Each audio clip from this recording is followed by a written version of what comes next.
السلام عليكم جميعا ورحمة الله وبركاته.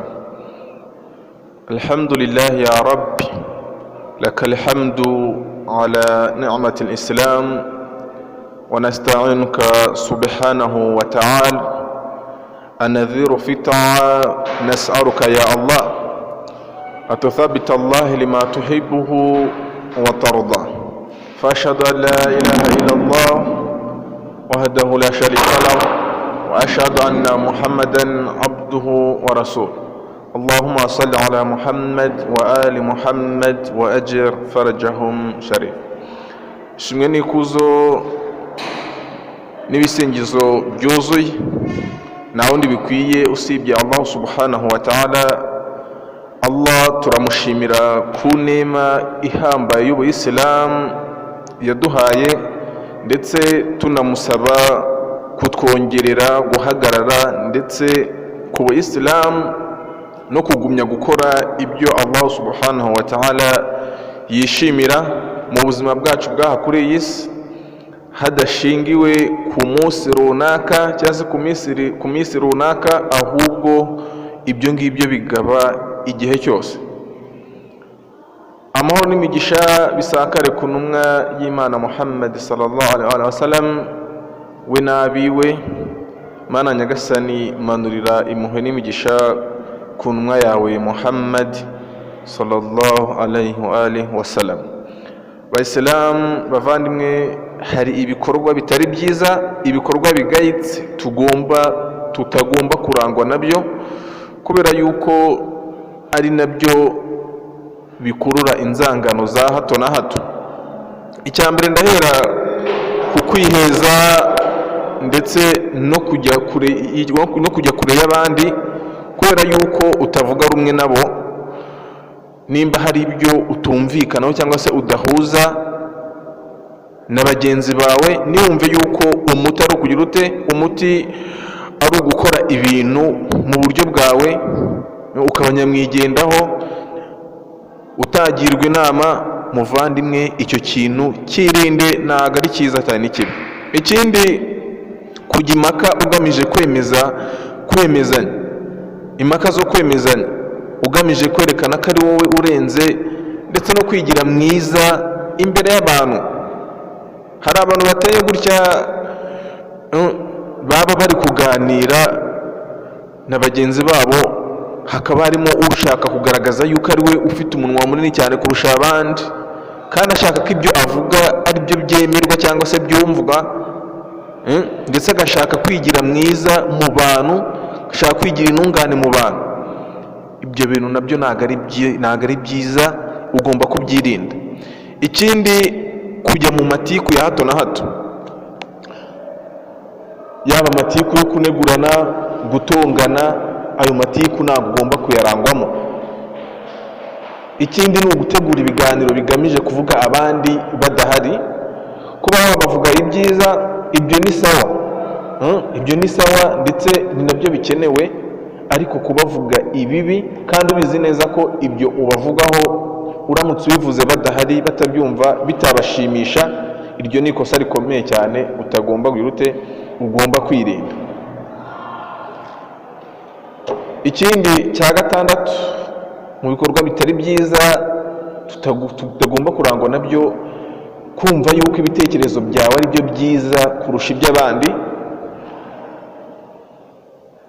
ndetse ukumva yuko ibitekerezo byawe ari byo byagenderwaho, iby'abandi bigateshwa iby'abandi bigateshwa agaciro. Ahangaha waba wibeshya cyane. Ikindi cya karindwi, kwikuza mu bandi ndetse no kumva ko abandi ntacyo bamaze, ukigira umuhanga, ukigira umumenyi, ukigira umuntu wize cyane. Ati, ninjye mumenyi wasomye ibitabo byinshi, wize amashuri menshi, abandi ni injiji.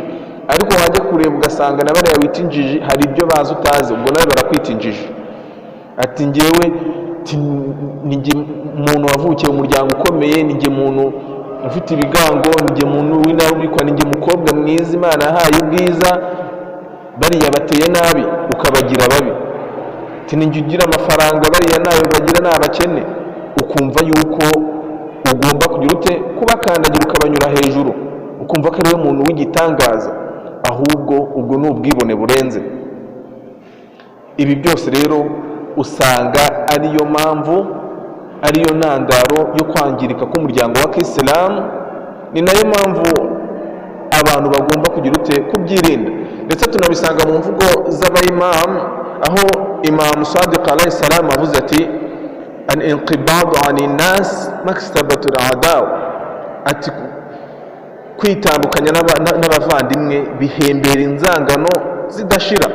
Imam Ali alayhi salam nawe yaravuze ati iyyakum wal-miraa wal-husuma fa innahuma yumridani al-khulub ala al-ikhwan fayambut alayhim an-nifaq. Ati mwirinde kugira ute, mwirinde kujya mu mpaka zo kwemezanya, ndetse mwirinde kujya mu mpaka zo kwemezanya ndetse n'amatiku, kubera yuko ibi byombi biroga imitima y'abavandimwe, maze bikaba isoko ndetse n'ifumbire y'uburyarya n'ubunafiki. Imam Sadiq alayhi salam ndetse yasubiye mu mvugo y'intumwa y'Imana Muhammad sallallahu alaihi wa sallam agira ati ma kana Jibril ya'tini illa qala ya Muhammad ittaqi shahana ar-rijal wa adawa lahum. Ati nagihe na kimwe mareka Jibril yanziraga ngo agenda atambwiye ngo yewe Muhammadi jya wirinda inzangano z'abantu ndetse n'ubunyamaswa bwabo. Ikindi kintu gikomeye abayimamu baziranenge batwigishije cyangwa se batwigisha nuko tugomba kugira iki, kugira ngo tugire umuryango mwiza kandi utekanye, nuko tugomba gukorana hamwe, tugakorana n'abavandimwe mu bugwaneza, nta byo kubahutaza witwaje icyo uri cyo cyangwa se witwaje urwego uriho. Imam Sadiq alayhi salam ubwo yigishaga abanyeshuri ibijyanye n'imibanire y'abantu yifashishije imvugo y'intumwa y'Imana Muhammad sallallahu alaihi wasallam, aho yavuze ati amarani rabbi bimudarati nas kama amarani bin fara'id. Ati Imana yanegetse kuba umugwaneza ku bantu nk'uko yanegetse andi mategeko yose y'idini. Bavandimwe, muvandimwe ba hano kuri iyi si, wicisha bugufi, niwishyire hejuru Imana itazaguhanura. Niwumve ko urenze utazashiduka warenze imanga nta garuriro ugifite. Ntushukwe n'ibyo ubona hano kuri iyi si, ntushukwe n'iyi si, ntushukwe n'ibigitatse, kubera yuko ibyishimo by'aha kuri iyi si ni iby'agahe gatoya. Tekereza ibya akhera by'igihe kirekire. Iyi si uyibeho ubizi neza yuko atariho ibyiza byawe biri, ahubwo ibyiza byawe birehe biri mu buzima bwa nyuma bwa akhera, igihe iyi si wayibayeho uyitwararikaho, utazabona isi itamba ugatana urwari wambaye. Intumwa y'Imana ati inna dunya khadratun wa inna Allah mustakhlifun fiha. Ati mu by'ukuri iyi si iratoshye kandi iraryohereye, kandi Imana yabagize abahagararizi bayo. fayanzuru kayfa ta'amaruna fattaqu dunya wa taqu nisa. Ati bityo rero mujye muyitwararikaho, mutinye isi ndetse munatinye iki abagore. Fa inna awwala fitnati bani Israel kanat fi nisa. Kubera yuko ikigeragezo cya mbere cy'abanyabana Israel bahuye nacyo cyakomotse ku bagore. Dusabe Allah subhanahu wa ta'ala aduhe kwicisha bugufi munsi y'amategeko ye.